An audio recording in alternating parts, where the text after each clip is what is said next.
This meeting, I've got to push. Here we are again. Good morning, good afternoon, good evening, lovely people. I am really, really excited. I know I say this every week when I run these Upsell Brief interviews because they are really a great highlight for me. Yet today is such a special one. I'm hearing myself twice now. Let me switch it off. There you go. Today's a really special one because we've got a very special guest today, and most of you will already be very familiar with this beautiful face right next to me. This is Terri Mattison-Davis. Terri and I will get you to introduce yourself in a minute, but I want to quickly share a story up front. Terri and I met, I believe, in October 2019. And yeah, so she was one of the very, very early ones in our group, and we had a phone conversation. I remember that, and I'm sure you will share a little bit more about that. But I remember that connection that I felt to you. I remember the despair, and I remember that I felt like I've got you. I need to be there for you. I need to hold space for you. I felt such a strong connection, a heart to heart with you straight away, Terri, and the rest really is history, and there's a lot of history to share. So Terri, you've been here with me once before, and we decided, both of us together, that it is time for you to come back and share a little bit more about your story, because even since the first interview, you have come an incredibly far way. So without further ado, a little bit of a drum roll here for you. Would you do us the honor and introduce yourself to the audience for those who've never heard of you before? Welcome. Hi, everyone. Thanks, Marie. Contrary to other time, the first time that I did this, I think I lied awake all night wondering what I was ever going to say. And I think the whole journey, and Marie, you're correct in saying that we met the year that my son passed. Am I echoing? No, I just switched my phone on so I can see if there's people commenting. Sorry, I just had to turn the volume down. Yeah, I thought it was me. That's okay. We've got Heather watching. Hi, Heather. I lost my son, Ryan, in 2019 in May, and he was 34 years old, and it was a very traumatic passing, but his soul contact was with God and himself. And I thought about this, just something that came into my mind this morning, that my soul contract is to stay, is to be here. So he has 3 children, and he has 2 boys and a daughter, my grandchildren. So his DNA is everywhere for me, and I think that's an amazing gift. I've been very, very protective of the children. They've 12, 10 and 3, my grandchildren. However, part of my mission, or my focus, was to show them that this is the way that we can live, and that we can grieve and to heal together. And that was very important to me, that the first 6 months when we first met, I think it would have, in October, so May, June, July, August, September, it was a random post that came into my newsfeed. And I think the very thing that attracted me to that, when I go back to it, was that you were actually sitting on the lawn in a circle talking to people. You're a real person. You weren't sitting in an office. And I thought, yeah, my brain was very slow, very traumatized. I had the shakes probably for 2 years. I actually thought I had Parkinson's, from just out of what we all went through together as a family. And when I saw that, I thought, I think I could do that. I wouldn't mind sitting with someone on the lawn, just talking in a circle. And it is so grounding, the picture was amazing. That pit photo was probably, and I don't think I've shared that before, because I couldn't remember. For a long time, I couldn't remember how things it's the first time I hear that. So yeah. And then somehow I must have texted or emailed you, and then Marie, you rang me, and I was terrified. I thought, my God, it's a real person, because a lot of those things aren't. And we did do that heart to heart. And that day I cried to you. I told you, and I cried, and I thought, this is really bizarre, because I think so many of us here know what it's like to not cry. and to not be too frightened to be vulnerable, to let things out and hold it in. That's the anxiety keeps going, and then you don't know where to go. And I was actually heading to Melbourne in the November because I was turning 60, and it was the saddest time of my life to not have my son around with me. So I found I did a lot of traveling around in the beginning. But in the end, I've come back home, and home's actually within me. So that's where the journey is by no means over, but it's without having done all that, I think a lot of people here would know what it's like. You feel like you're not running away. You're trying to find something, trying to find the peace, find the answer to your pain. And that's all part of the process, and to meet people. I think I know that COVID was an amazing time for me amongst the fear, but it also gave me time where I didn't have to present myself. I've always been in jobs where I've been promoting and in front of people and putting on a face, and I was so grateful in a bizarre way that I didn't have to say I don't want to come out. It was really an interesting time, and before I even go there, I just want to highlight a couple of things that you just said, Terri, because I think for people watching this, the first thing I would like to highlight is I found it incredible from your part that you joined this movement quite early into your journey. There are some people who've been sitting in grief for years. Others join like within weeks or within months of their loved ones passing. And for you, it's been about half a year before you came across this movement. It's only been half a year, and it was very raw when I first met you. As you said, your son's passing was very traumatic, and for you to come into this movement so early and to literally open your heart, and thank you so much for saying that, because I never knew that story with the photo. I know exactly what photo you're referring to, me sitting in a circle in the grass. It was really, there's something about that sitting in circle that is really healing, and that's what we basically do in Loving Love After Loss, even if we're not literally physically sitting in a circle. But this is what we do on a spiritual, on an energetic level. We sit in circle, we sit together, we hold space for each other, and you've been a huge part of that, and we get to that. I don't want to take all of that away up front, but you've been such a huge part of Loving Love After Loss, and so I am really grateful to have you here today to so authentically share your story, how you became such a huge part of that, because we first became a really big part of your healing journey, and now you're a big part of Loving Love After Loss. So this is just really such a blessing for me. And so before we go into the COVID world, so I want to go back to this experience. So we first touched base, and you said that you've been part of, quite a few healing journeys that we put out there. Do you mind, for those people watching, and by the way, Bonnie says hi too. Hi, Bonnie. There is no end to a circle. Yes, exactly. That's so beautiful. And hi, Cheryl. Cheryl is here as well. Hello, Cheryl. Is it me, or is there a tech issue? Oh, can you elaborate on that? I'm not aware of any tech issues. If anybody cannot hear us, hi, Heather.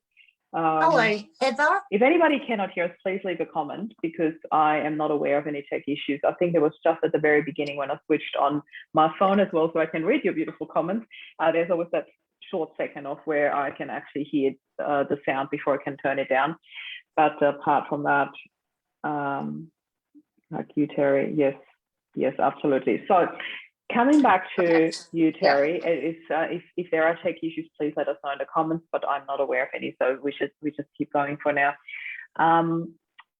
The programs, I am so aware that a lot of people are sitting on the sidelines, and I just had another conversation yesterday. I haven't even been able to share this with you, because we do have our feedback rounds in the Mod Squad, in our beautiful team of moderators. When things pop up or things happen in the group, we do talk about it. And I had a chat with a beautiful lady that's been in a group for a long time. She said, Marie, you have no idea what influence your group has had on me, and it's been an amazing journey. And I said, I'm so grateful to hear that, and I wanted to share this here in front of the camera without going into any personal details. I am grateful to hear that, because myself, as well as my team of moderators, we are often not aware of how much you guys get from our message. So this is an encouragement to let us know, like even if you send us a private message, or if you just put a like or a love, you don't even have to comment. But for anything that you show us that you get our message, our videos, our posts that we put out there, just by a like, by a love, by something, and if you're not ready to comment, that's okay. Let us know somehow, because this is really important for us as well. And it's also, unfortunately, important for the Facebook algorithm. When people do comment, like, or love things, it is seen as more important. So it shows it to other people. And that's what we want. We want to reach more people in the group. This is why we do these interviews. This is why we post. This is why we're here for you. And knowing that there are people watching from the sidelines, not really sure of what to do or how to step forward. I'd like to bring this back to you, Terri, because you've been in this situation. You were one of them at first. You were sitting on the sideline, not knowing what to do and how to step forward. What triggered you to actually come forward and say, you know what, I'm going to give one of those healing journeys a go. I want to participate. I want to open my heart to this. Can you share a little bit about that? I think the first thing was the actual human contact with you, and that I had a voice and you had a voice, and I shared with you my fear. I didn't know how to begin, and I think that was the essence of it. I thought, what do I do now with my life? And whoever was in my group, I mean, I did heart to heart. It was amazing. That 5-day was like a beautiful introduction to I can do that. I can do that. It was one of the first healing journeys. And it was really special. I still hold that there. And then there were 2 others that I did, which we'll have to say what they were called. What were they called? They were one was Who Am I After Loss? The Loss. And one was The From Journey. Grief to Relief. Yes. And all of those. From Grief to Relief is still available in the group now for those who want to check it out under the guide section. Back to you, Terri. And that is where it began for me. I have a diary that I used, but I was nervous, and I thought, where, how does this come out? And every Monday would come, and that we did some of them, and I would think, I haven't done my homework, or I haven't. It was just a total slowly and surely. And I think the impact is now, it's not particularly even then, showing up and being there, and then joining when we did the live together, the group on the Monday morning, and meeting the other, was where it started to change for me, because I needed to see people, even though I was scared, and I cried. I had the wobbles a lot, and I couldn't find, you wouldn't believe this, I guess, but I couldn't find words. I was talking just for the sake of talking, and they weren't actually meaning anything or coming from, it's like I was talking out the top of my head, and there was an echo chamber there, and I was going, I'm talking, I'm interacting, but I'm not actually talking about me. But it was early, and it's all part of the process. And it's not something that I believe that you can jump straight into anyway, but you lead yourself, you led that beautifully, Marie, and the other people in the group. Also, that was where the trust, I had a massive issue around trust. If you remember, I was thinking, who's out there who's going to say something, and I'm going to just crumble, or it was a very silent thing of not seeing people, but it's only 2.5 years, and that in terms of growth for so many people that started with us together is amazing. And we've gone off in different directions, and I think a perfect example of after having doing these courses is that I lost track of time the last week. We're starting to you learn to unfold and use what you the tools that you give us. At the time, sometimes they don't make sense, but at least they're there for you to refer to. The same as, I'm going to jump ahead to the retreat. The retreat was something I was even very hesitant. I thought, I hadn't been away from home, away from my husband since Ryan died, and I was quite scared. Mind you, I didn't say that, but I can say it now. I didn't know I'd never met Heather. That's where I met Heather. Marie and I thought we'd met each other, but we hadn't. Yeah. I said, oh, we didn't even really go. We just said, oh, we've spent so much time together. Yeah. You know. Yeah, and because we've been through so many healing journeys together, and you've come to the program as well. And then when you came to the retreat, and I know I've shared this in other videos before, but I'm going to say it again. What really cracked me up was that you texted me the night before and said, how tall are you actually? And you wanted to know if you would have to hug me here or here. Yeah. Oh, and it was so funny. Oh. Like, wow, I never thought about that. I always thought that you and I would be roughly a similar height. So, but you do think about that, you know, you do think about what people look like, and to actually meet in person was really a highlight for me as well. It was so, you know, over time anyway, it was about time for us to meet. That's what I meant. So it was beautiful. Anyway, I do want to touch on that as well. No, it's actually fine. We can jump around together. That's fine. Jump around. I can't stick to the script anyway, because I need to say a thought when it comes in. We don't need a script. No, I don't have a script. But I don't have a script. What I really like that you said, Terri, it is because that is a huge topic for a lot of people. That's why I want to pick you up on that. That is the trust. You know, a lot of people come into these programs or in the healing journeys, or in particular the retreat where we actually meet in person. And there is this challenge of trust at the beginning where you're like, I don't know you, and where are these people at, and how will I feel being with other people? And how was that for you when you actually came there and then met other people? When I met them face to face, with the trust, where did that come in? I think the trust came in when we did. It was primarily with yourself, because you were checking in, and it wasn't a come to the group and then be deserted. I think that can happen when things grow, that you were always there and always offering help if I needed it, and if anyone else, because we were quite small then, and but you still do that. So that in time, just thinking, my goodness, there's someone I can go to, and I can share. It was in increments. I shared more and more, I guess. And then when I saw the other people, when it was face to face, which is, I was terrified of even putting my face there. I thought, what if someone knows me? What if someone's going to talk about me? What if somebody says something to my grandchild? What if the big what if was, I don't know if I can do this. That was the trust, because there is trust in here. But then as you grow stronger, you realise that you speak your truth, and that is a release in itself. You know, and that takes time, you know, but it is the friendships I've made in here. And I think, you know, I'm very aware that there's a small component of males in here, but I'm grateful for them being here too, because particularly Christopher, and I talk about him a lot, because we lost, both our sons were Ryan, and when he came on board, I thought, I need to be around people that know what it's like to lose a child. I only have one child. I have stepchildren, and I have one. And I really started to turn a corner listening to it from a father's perspective as well, you know. And Bonnie, you know, what it develops is this beautiful circle of friendship where you can know that you can go to certain people. Like Heather and I have become friends. We live up the road from each other. I mean, at least 100 kilometres. But we've developed that trust. In Australian terms, that's up the road. Up the road. It's like the word plot.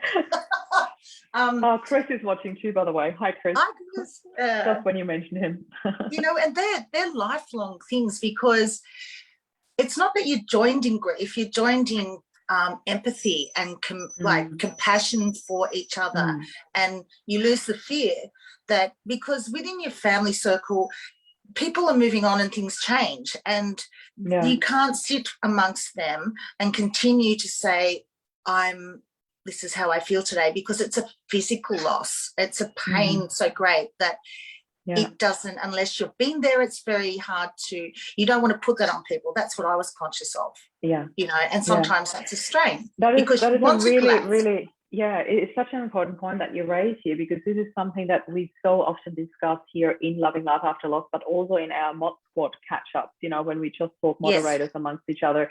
And I really want to raise this point, because I find this is such an important point that you just made here. This, hey, Shalina, see, talk about the Mod Squad, and she comes in too. I love it. I love it. Everybody comes. As soon as we mention them, they pop up. We should mention more names. So that point that you just raised is all about, you know, the feeling uncomfortable and feeling the pain, and also not wanting to put that on other people. So I think the overall idea is that we are allowed to talk about our pain. Of course we are, you know, and for me, that is always like, I call that this is where I pick you up from. You know, I need to know your pain because I want to know where I pick you up from.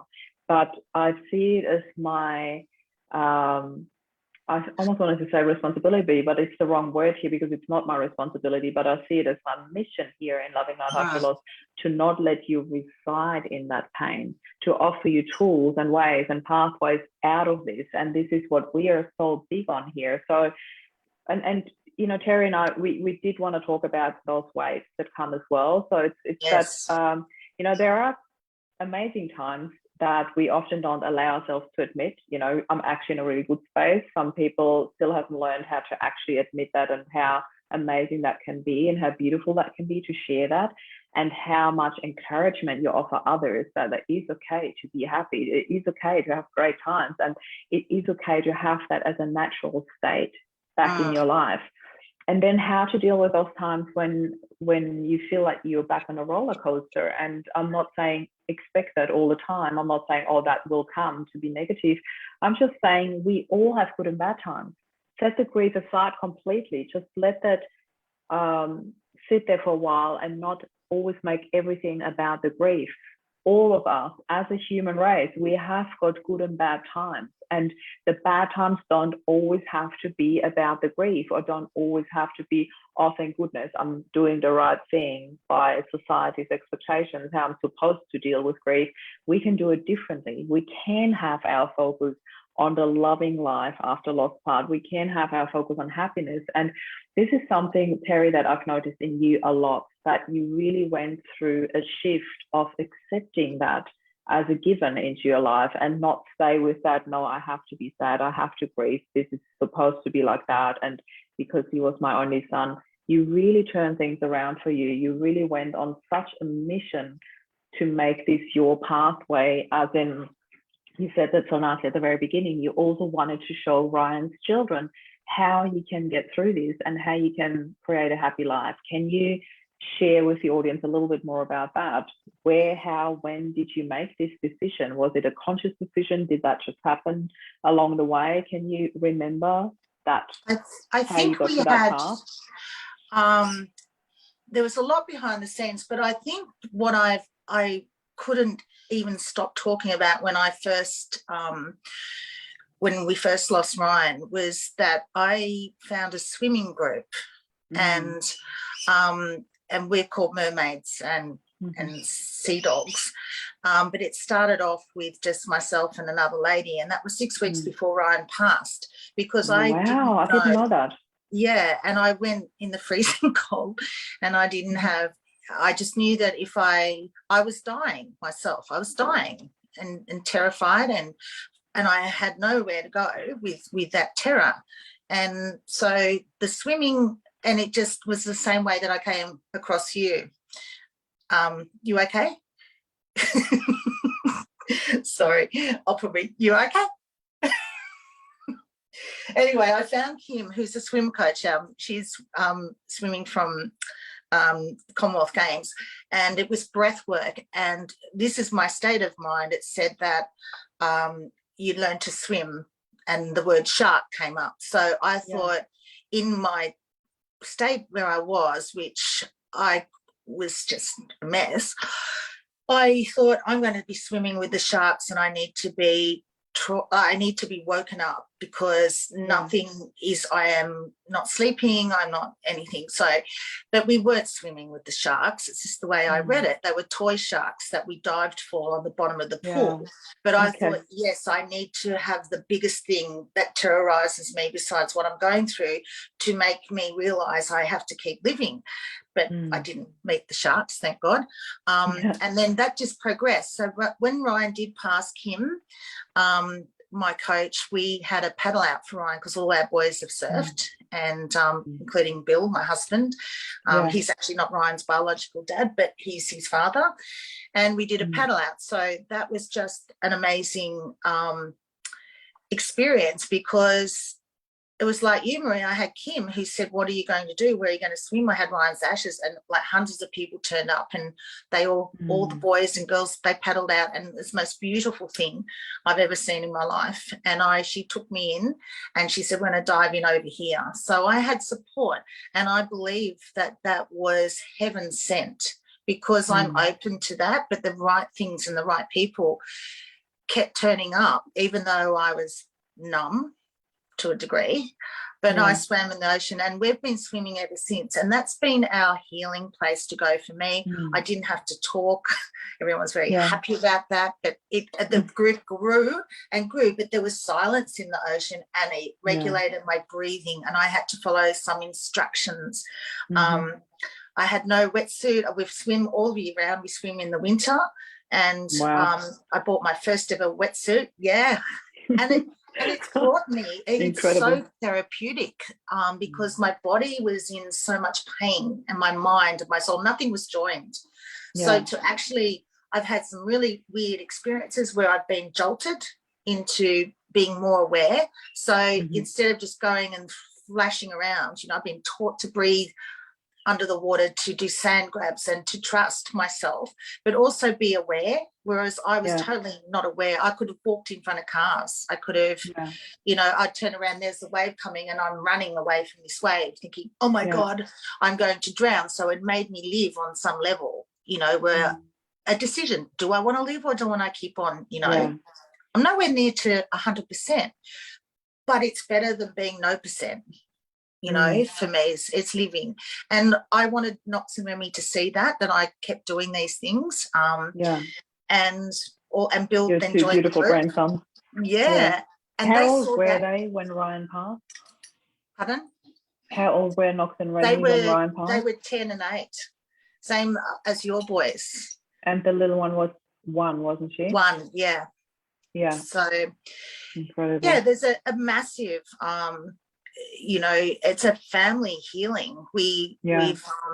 I've crossed bridges I never thought I was capable of doing, which means opening up. I was very, very protective of everything. I think I wrote a post not long ago about feeling like I was a snake, if anyone was trying to help or say things, it was like, no, this is my grief, this is no one else's, this is mine. That is a really important point. I want to pause you here for a second, Terri, because this is something that a lot of people experience. This is my grief, and it is like it is such an overprotective feeling of, don't you dare tell me what I'm supposed to feel. I've felt that so clearly in you, and I had the exact same thing going on. And I just want to quickly say a few more things about what you just shared with the breath work. I didn't know for that you actually started with the swimming before Ryan passed. Yes. I had no idea, so that's also news to me.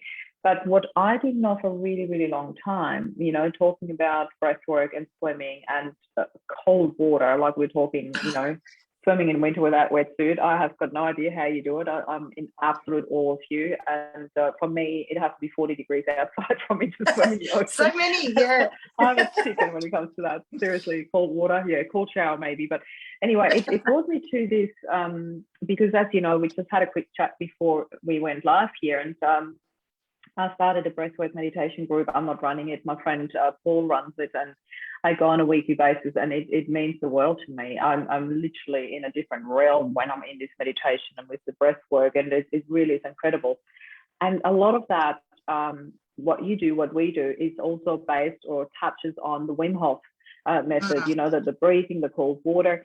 And to me, Paul sent me that. I had no idea that Wim Hof actually started that because he lost his wife. And when he lost his wife, it was such a shock to him that that's how he actually started everything. The cold water, Yes. the diving into freezing cold water, that's what saved him. That's what made him feel alive. That's what almost shocked him back to life or to reality. And he shares his story in an incredible video that I thought, I was so blown away by that. I actually want to, I'm going to say that loud to you, so for accountability, I actually want to find this video and share it here in the group. So cross my fingers that I'll find that again. But it's an incredible story about how he started it. And for you, this has really become your religion almost. I hope I'm not being inappropriate here using this word, but you know, this is something that is such a go-to place for you, for healing, for letting go of things. And one thing you mentioned is so magical to me, and it is the silence.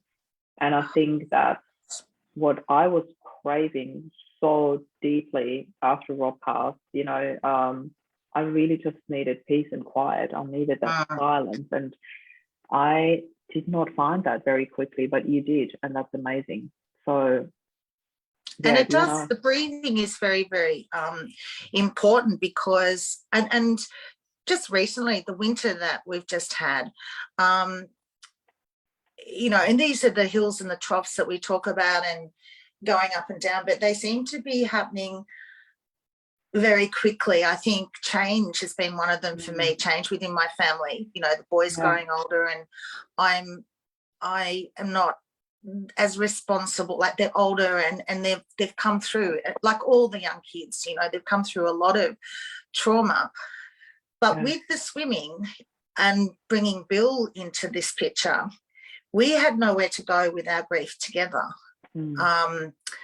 So this has been like our grief counsellor, and the people that we swim with, it's grown. And I want to say this to anyone, to myself, is, and these are words that are coming to me, that if you find your soul family, it's so important to find the people that you can be you with. And I have found that I can't go back to a lot of groups that I've been involved in because they've been great and they're still friends, but they're not, I can be really not who I am in here. And I still wear lipstick in the water. I do wear lipstick because I have. I love it. I love to see that. You post photos, you come out of the ocean, you've got your lippy on. I'm like, I love it. It's still out there, but it's brought me and Bill to a place where we both needed it. He needed that. I searched for healing. I have an amazing doctor, female doctor, who I went to many years ago, and she does healing as well. She's a proper general practitioner, but we do the spiritual work, and I do live in the spiritual when you find that combination. Yeah, it's how I thrive because. And Ryan, he always knows that he can contact me anytime, because when we lost my mum and dad, he was extremely close to them. And I said, Ryan, they come in your dreams. And, you know, your children are always, even though they're men, they're still your babies. They've still got that little girl or boy in there that you know that nobody else knows, not their wives and girlfriends and all that. It's the part that you know.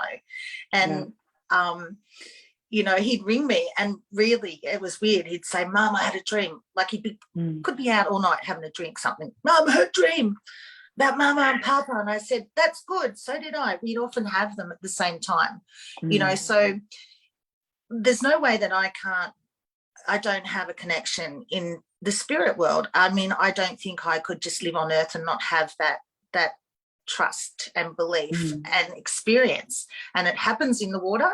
And it happens, it's when I sleep, and it happens with breath work where you can visit that place, like you were saying, you meet Rob when you do that. It's healing. And I call it my church, particularly on Sunday. We say we're going to church today, you know, and we do. But the group of people, we're surrounded by incredibly authentic people that all have stories, you know. Really, by the time we get to our age, sometimes we've all lost, you know, more than one person. And it's you don't have to, it's an unspoken thing being in the water, because you don't have to talk if you don't want to, and it's be great. It's just the first time I laughed, that you feel there. It's so beautiful. Yeah, it's amazing. And the trust that you put in people in the water too, because you really are looking out for each other as well. So there's an amazing amount of community, which I didn't know I needed. So I love your mermaid stories. I'm so proud of you. I really am a chicken when it comes to that. I'm so not a mermaid. I'm a chicken when it comes to cold water. I'm going to do I loved Christopher's report. We were talking about this in the Mod Squad, and I thought, I think that's kind of my next thing, that I've stopped worrying about what people think. If I want to stand there and share something, like I love it when you go into the forest, but I start laughing, and I thought, I just can't do this yet, and laughing is amazing. Oh my God. Being able to laugh again at myself is like a relief. I think, because I've always thought I was a bit weird. And I always say laugh is the best medicine. So yeah, absolutely. I've been bowled over by a random wave, and I've been joined in the surf with this dog that I said this dog, and pushed me all over the place. I had scratches all over my body, and I'm saying to Bill, I was terrified I was drowning. This dog came to play with me in the water, and it felt like Ryan. It's ridiculous. It was like Lilu does the silliest things, but really, I'm so grateful that we met. I'm so grateful that the people are growing in the group, and people are sharing more, because sometimes I did post something this morning. I said to please come and help me, because I was feeling a bit nervous. I thought it was really beautiful that you put a shout out in the group and say, come and join your Hold Space for me. Well, there are quite a few people watching, and they all came to hold space for you, so it's really beautiful. Yes.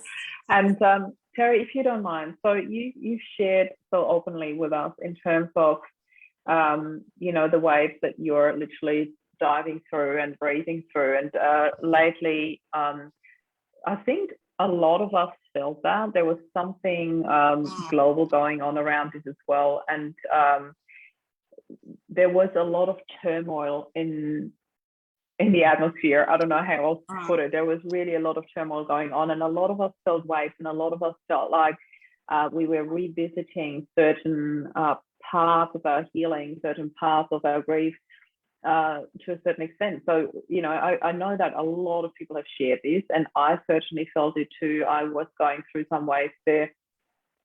And what I love about this is that when you have done a certain amount of healing, it's almost like, hold on, I know you. I've got my tools. I know what to do with that. I know that, I remember you saying a few times, I haven't been in the ocean for a couple of days. I feel the difference. I need to dive back in. And literally, it's such a beautiful symbolism, that diving back in and diving back into healing and allowing and just being. Like, I had a session yesterday, a beautiful healing session with my supervision coach, and the message was literally so clear. It was just be.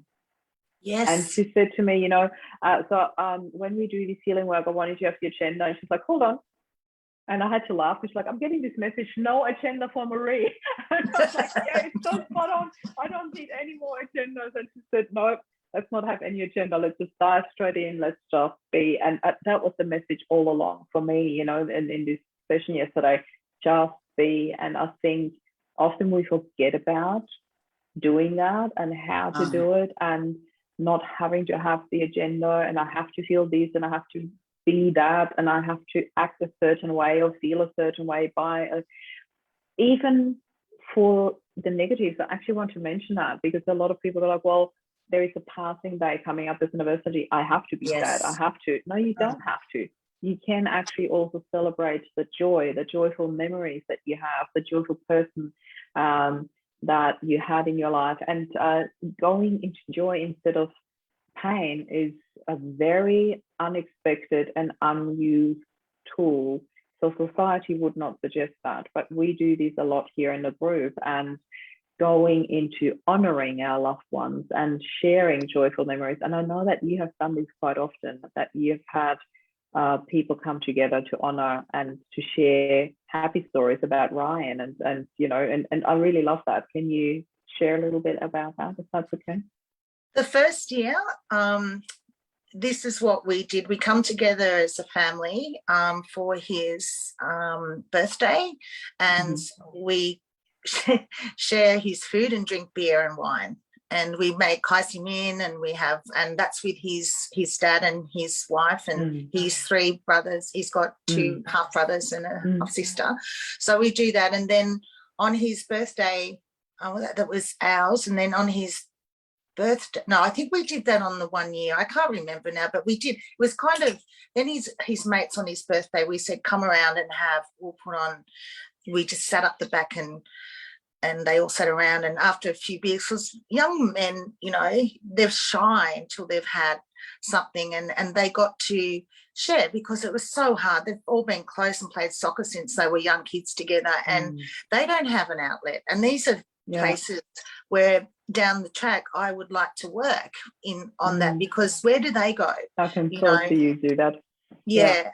And when we're sitting around the fire, we had the fire on and everything, and they just stayed, and then they get to talk, and they might shed a tear, but it's just the stories. And I wanted Knox and Remy to, like his boys, to see that, and that they knew where they could go to if they needed extra memories, because he was a larrikin, and he was a soccer player, and he's lived life. There's a saying that one of the people in our group wrote, I think it's beautiful, a name Mary, that said, be the things you loved most about the people who are gone. Did you know that post? It's be the things you loved most about the people who are gone. And I love that. I was talking about this the other day. Amazing. Yeah. And even on some level, I guess that's what we were doing, is drawing people together and being the things that Ryan loved, which was to have a party and go out with his mates and, take the boys to the beach and surf and wild. He's my wild boy, and so I guess he learnt some of that off me too, to be a little bit responsible 100%. For saying, well, I was probably a little bit unstructured. I wasn't a very good disciplinarian, bringing, I just can't do that sort of thing, because anyway, that's beside the point. So that's what we did. You were the exact mom he needed. He chose well. Yeah, he did. He chose me, and I chose him. And then we as a family, we do get together, and I suppose other people realise this too. It's brought, not that we weren't estranged from his dad or anything, because we share, but it has brought us into a different level of a relationship that's going to be ongoing, as well. And I've found that really healing. People would sometimes say, God, that's weird. You go on with your ex-husband. And I said, well, he's his father. And his wife was Ryan's other mum from when he was 5 years old. So, it's brought out amazing compassion and understanding and enlightenment, which is, but I'm going to be really realistic here. A lot of things that have happened in maybe the last 6 months have been about, it's about going down the pathway of old habits and old responses that have come from even before this. It's brought out very quickly things that I've dealt with my doctor and talked and said, I'm worried, this is what I'm feeling. Sometimes I'm thinking, am I jealous other people who've got children? Just emotions, they're emotions. And, having someone to deal that with and not suppressing that has been really valuable for me, because I was frightened of that too, thinking, what's this going to be like? But then getting it out and talking, having someone, that's what I really hope people do is grow through what we have available here in this group, but support yourself outside as well, if you need to. Absolutely. I'm grateful that you mentioned that, because there was one example of a lady that, I often do very random check-ins. I see something on, somebody who loves a post, comments on a post, or just quite randomly, I reach out to people in a group, and I do that on an ongoing basis. I would reach out and go like, hey, I've seen you've been in this group for that and that long. Is there anything you need help with? Is there anything you want to share? And I will always be doing these random check-ins, because you never know when people need it the most. And there's over 3,000 people in this group already. So it's an ongoing just checking in, and I'll never catch everyone, but I will always do my best to, you know, at least reach out to you once. I'm not really sure. So anyway, one of the ladies has taken that quite wrongly the other day, and I'm sharing this not to out anyone. I'm not going to share any details, but she was very much stuck in the pain and was quite clear in her wording that this was not going in a healthy direction. And I said to her, I'd really love for you to talk to your doctor about this. I really need you to go and get additional support. And I will always be saying that, because I am not a GP, I am not a doctor, I'm not a counselor. I have created a support group. My background is coaching, my background is mindset. I will always be able to help you with changing perspectives, working on your mindset. This is my forte. I'm really great at that. I've got really strong intuition, yet I'm not a counselor, I'm not a doctor. And whenever there's something along the lines that touches on either depression, clinical depression, or suicide, I will always send you to get additional support. And I'm saying that as a really strong disclaimer here, because I am not trained in guiding you through this. Loving Life After Loss will always be a support group. We'll always be there for additional support, but your main support, if you are dealing with depression or suicide, will always have to be your health system. We cannot replace this. As much as we would like to, help everyone, we are not trying to do that. So I needed to put this in there as a disclaimer. She didn't take that feedback too well. She felt like I was sending her away, and I wasn't. I am open to talking to anyone, helping anyone, offering support to anyone. I am, my mod squad is, you know, Terri is part of our mod squad, so it's really, really beautiful. And we do our utmost best to hold space for people and to be there and support whoever needs it. Yet none of us is a trained doctor or professional in that area. So we really need to put this disclaimer out there. Coming back to something completely different, Terri, I wanted to say something because you said, you know, Ryan was your only son. There's one word that I learned from you. And the other day I had this thought that I wanted to ask you, and I'm just going to do it now in front of everyone. You told me this beautiful word, mothering. And I thought this is really beautiful because you said, you know, there's a word that you call somebody who has had a child that passed and then is a mum without children, basically. And that is mothering. And I thought this is such a beautiful word. It is such a soft, gentle expression for somebody who is now without a child, but you are still a mom, you know, you still gave birth to him, you still raised him, and that needs to be honored. And it actually brought that question up for me that I thought, is there a term that is called fatherling? Have you ever heard of that? No, but why not? Exactly. I think it's so beautiful. We should call it that from now on. If there are dads out there without children, we're going to call them fatherlings. I love it. Yes, I think it's beautiful. I think it and that stemmed from a lady who wrote a book about losing her son, and that's the title of the book. No, that's called The Walk, or that she's mothering. But anyway, I see. It's funny. I just thought it was something that I do remember talking to you a lot about and saying, am I still a mum? You know, what am I? I know I'm a grandma, but it's not the same. And because there's a term for widow, even though I don't like that, or widower. I don't know why that makes me think of spiders.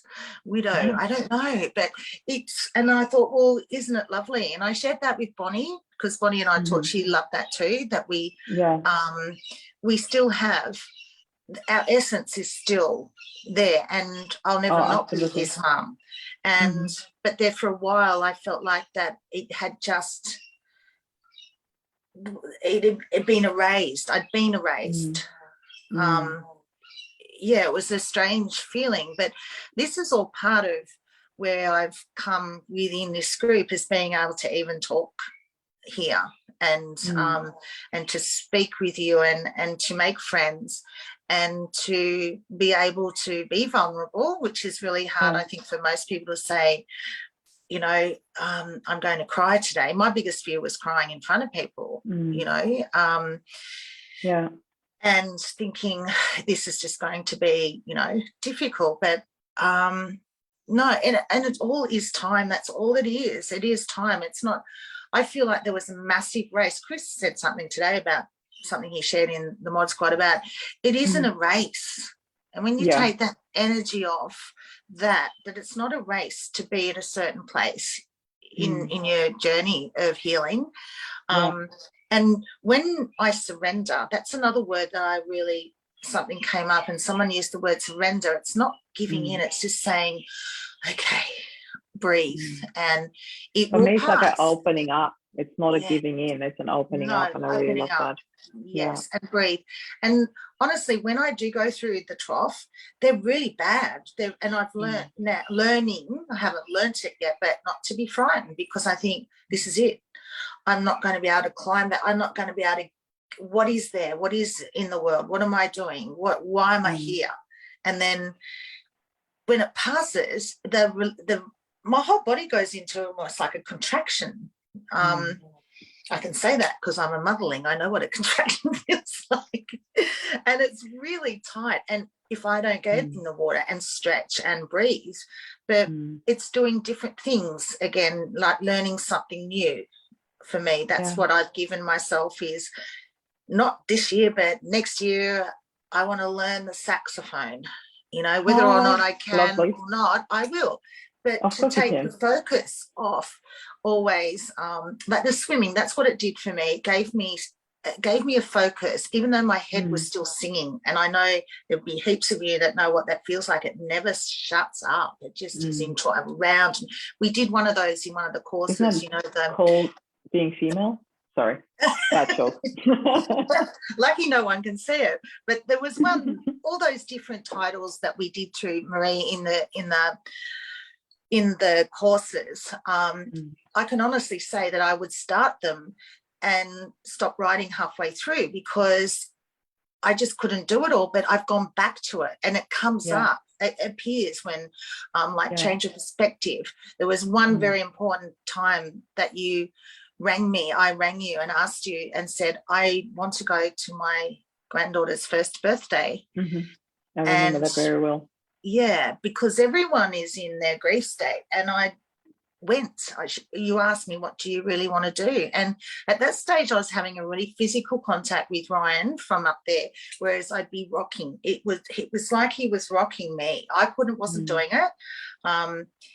And he was like, I could hear he wanted me to go, but I didn't know how to get past my own fear of going. And but I went. I spoke to you. I remember talking to you about it, and you said, what do you really want to do? I said, I want to see my granddaughter. So I went out and bought tutus. I remember that. It was so cute. Oh, my God. Oh, it's so cute. Yeah, so there's been such a mini version of you. Like, seriously, it's like the sassiness and everything is just so adorable. And when she looks at me, she is, the two boys, they look like Ryan. They've got his green eyes. She's got blue eyes like me, very blue. But when she looks, she has the look, everyone sees it, of Ryan. It's this thing that happens. It's a stare, and we all go, so there is love, you know, there is love. It's hard to feel that. It really is hard to I felt very wizened up. I felt like a walnut, all scrunched up, and I thought there is nothing that's going to work for me for that. But here I am. I know, here you are, and I'm really blown away by the turnaround that you had. And also, you mentioned it a few times that you were sort of lost for words at the beginning, and then you found your voice. And oh my God, have you found your voice, Terri? I'm so proud of you. I really am. I love that you have pretty much become a spokesperson for not just your own healing journey, but also for loving love after loss. And I remember when we had our first retreat, and you were part of the very first retreat, you literally became the spokesperson. Afterwards, we did a live together, and you stood up, you spoke straight away. And I actually used this video on our landing page where people can find more information about the retreat. So I would love it to hear it in your words. You know, when people are sitting here thinking the retreat, it is daunting, meeting people in person, and at the same time, I'm not sure, am I ready, am I not? what would you like to share? Like, what did it do for you, the retreat? Because you have been on this journey with me for quite some time before you came to the retreat. And I also remember Pamela, for example, she was completely new. She had done nothing before, no healing journey, no experience, no nothing. And she came to the retreat, and it was just incredible getting people together from completely different walks of life, and then having such a beautiful little community to go through that. So these 3.5 days are really for quite deep healing, deep connection, a little bit of luxury. What did you get out of it? What would you like to say to people if they're not sure if it's for them or not? What did it do for you? For me, it conquered that fear that I was going to be with people I'd never met. And I think when you're very early on in grief, you need familiar things around you. So it was a big leap. But then I'd spent a lot of time talking to you, and I'd been talking with Heather. So it was a coming together for me. And I think it was just what happened at the retreat was there was a lot of laughter. There was a lot of care. We were cared for. I think it was very humbling being cooked for, because nurturing and eating a meal together it was amazing. It was like being in church. It was like it was a spiritual experience. And I think the effects of it, the knock-on effects came afterwards as well, because those 3.5 days and Heather and I actually often talk about this, we sort of were released out, or we weren't stuck in there. We popped out and we went, where's the key? And we came out and was like, I felt like I'd been on an island somewhere. I'd been somewhere else, because it is beautifully all about you in there. That's what's important, is that you are so busy trying to hold yourself up, I think, in just everyday life, around people, everywhere. And this focus is actually just on you, if you want it and if you want to share. You don't have to, but you do. You find yourself and being able to physically be next to someone too, that you could give someone a hug or and just share your heart, honestly. I'm a hugger. I have to put a disclaimer I'm a hugger. I'm a terrible hugger. Yeah, bad. Everyone runs when they see me because they get bloody lipstick all over their face. But am I allowed to say one thing about it that I love the best? But I won't say too much. Okay. Yeah, I know exactly what you're going to talk about. Yeah, just think it's don't give away the details, though. Fire and release, sitting in a circle. Fire ceremony. I love it. Yes. Yeah. And I don't know if anybody else feels it massive. And I was like, I remember being a bit stunned, thinking, God, I've been holding on to the wrong things. Yeah. And it doesn't mean that you get enlightenment straight away, but when it does happen, it's like that moment, and I never thought that was going to happen to me in this grief journey. I thought, I've seen it. I just don't, there's nothing that's going to happen that's going to help me change and open myself up. And as I'm saying, the effect from that for me personally was that afterwards, I just came out of it thinking it's ongoing. It doesn't end there. There's more, and there should be. If people are frightened, have it, courage. Just take a little leap. It's not going to hurt. It won't hurt you. It won't hurt you to be cared about by other people too. I think that's the biggest thing, that I can do it. I don't need anyone else here. And I think that was what I loved. I loved the ritual of a ceremony, a particular one that I'm talking about. And I think that's extremely powerful. And coming away with that is something I can do myself. Thank you. I want to pick you up on that, because this is so beautiful what you just said. I want to do this myself. For me, when I put the retreat together, the most important part was that I don't just bring people together for 3.5 days and pamper them and help them through working through the grief. I wanted to teach people, that beautiful saying, you can feed people or you can teach them how to fish. And I wanted to teach people how to fish. I wanted to teach people tools that they can use afterwards as well. And I wanted to create an effect that really ripples into their lives afterwards as well. And for you to actually say that, it gives me so much confidence and so much reassurance that we are doing the right thing here. I just wanted something that people can have forever, you know, to learn how to actually deal with those ripples and to deal with the waves that come. And for some, there will be massive waves, and for others, there'll be ripples, and others really completely leave that behind. It is so different. And I think the most important part is that we honor that everyone's journey is completely different, but that we all learn how to be there for each other, how to hold space for each other, how to do this together. And the fact that you're never alone in this journey. In particular, you know, when you're here in this group, I hear this as one of the most common feedbacks. I feel I'm never alone here. There's always somebody there for me. And I'm really blessed that I've got a mod squad where one of you is in Sydney, one of you is in the US, one of you is in Canada. So there's really around the clock, there's somebody always awake. So, you know, if you do feel you want to reach out and talk to somebody, you will always find these beautiful people. They've got the title moderator. One of them is Terri, one of them is Chris, one of them is Shalina. I'm very, very blessed to be supported by you lovely people in this group here. And yeah, we're pretty much on the hour now, Terri. So I'm going to hand this back to you. What is your most important takeaway that you want to give to people? If there's one thing they get out of this interview, what is it that you would like for people to take away from it? I would like to see people find themselves again and the new version of themselves, because you don't pick up the pieces from your old life, you just create a new life. And that the whole title of Loving Life After Loss was what grabbed me as well. And I just know that take your time.